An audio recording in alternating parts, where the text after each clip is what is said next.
নমস্কাৰ বন্ধু বান্ধৱীসকল, আজি আমি আপোনাৰ মাজলৈ লৈ আহিছোঁ আমাৰ এটা নতুন চেনেল আৰিয়ন হেছ ব্লগ। বন্ধু বান্ধৱীসকল, আপোনালোকে জানে বৰ্তমান চৰকাৰী শৌচালয়ৰ আবেদন চলি আছে। কিছু সংখ্যক মানুহে আবেদন কৰিছে আৰু কিছু সংখ্যক মানুহে আবেদন কৰিম বুলি ভাবি আছে। যদি আবেদন কৰিম বুলি ভাবি আছে তেন্তে ভিডিঅ'টো আপোনাৰ বাবে।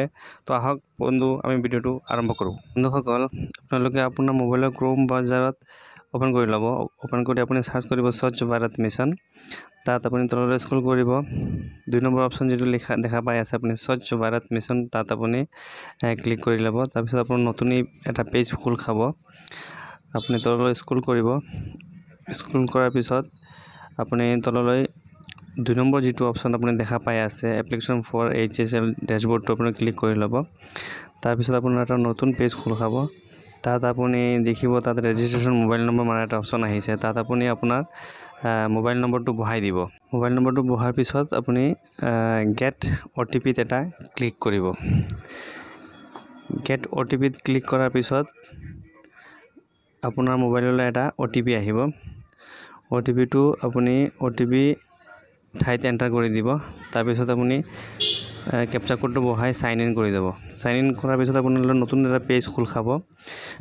তাৰপিছত আপুনি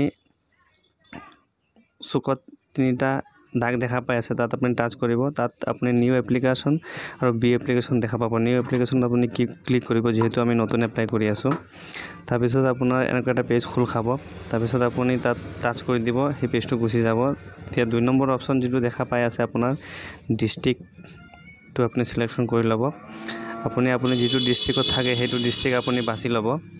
তাত হোজাই ডিষ্ট্ৰিক্টখন মই বাছি লৈছোঁ। সেকেন্ড অপশ্যন আহিছে আপোনাৰ ব্লকটো আপুনি চুজ কৰি ল'ব। ব্লকটো চুজ কৰাৰ পিছত পঞ্চায়ত নেম আহিছে। পঞ্চায়ত নেমটো আপুনি আপোনাৰ পঞ্চায়ত যেটো পৰিছে আপুনি চুজ কৰি ল'ব। পঞ্চায়তটো চুজ কৰাৰ পিছত আপোনাৰ পিছৰ অপশ্যনটো আহিছে ভিলেজ নেম। আপুনি যেটো ভিলেজত বাস কৰে সেইটো ভিলেজ আপুনি ইয়াত সাৰ্চ কৰি বাছি ল'ব। তাৰপিছত আপোনাৰ হেবিটেশ্যন নেম, মানে আপুনি যেটো পঞ্চায়তত বাস কৰে সেইটো পঞ্চায়তৰ নাম লিখিলে হ'ব বা আপোনাৰ গাঁৱৰ নামটো লিখিলে হ'ব।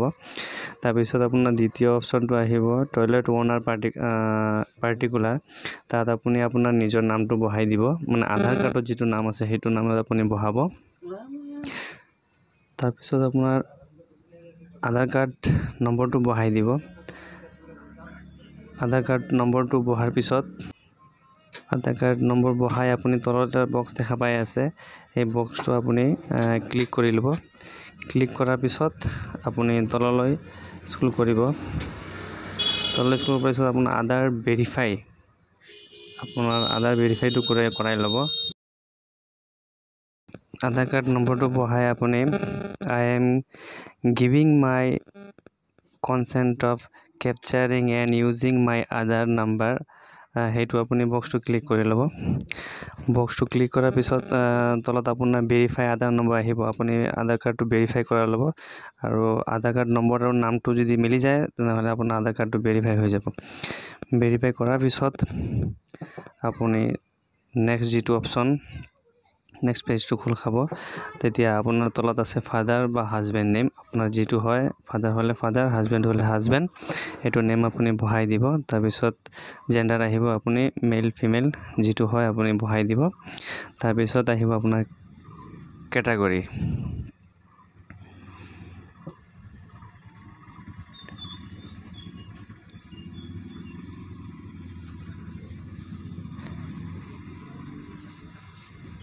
কেটাগৰীটো আপোনাৰ APL নে BPL সেইটো আপুনি বহাই ল'ব। সাব কেটাগৰীটো আপুনি যেটো আছে SC নে ওমেন হেডেড HS আপুনি যেটো হয়, SC হ'লে SC বহাই দিব পাৰে। তাৰপিছত আপুনি আপোনাৰ মোবাইল নম্বৰটো বহাই দিব, যেটো মোবাইল আপুনি ইউজ কৰে সেইটো বহাই দিব। মোবাইল নম্বৰটো বহাৰ পিছত আমি ইমেইল ID দিলে হ'ব, নিদিলেও হ'ব। তাৰপিছত আপোনাৰ এড্ৰেছটো আপুনি ইয়াত বহাই দিব, যেটো আপোনাৰ সঠিক এড্ৰেছ আছে।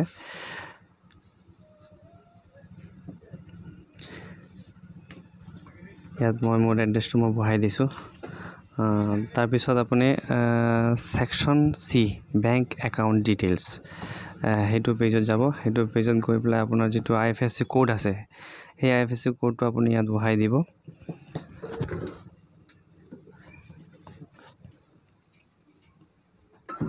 মই মোৰ IFSC কোডটো মই বহাই দিছোঁ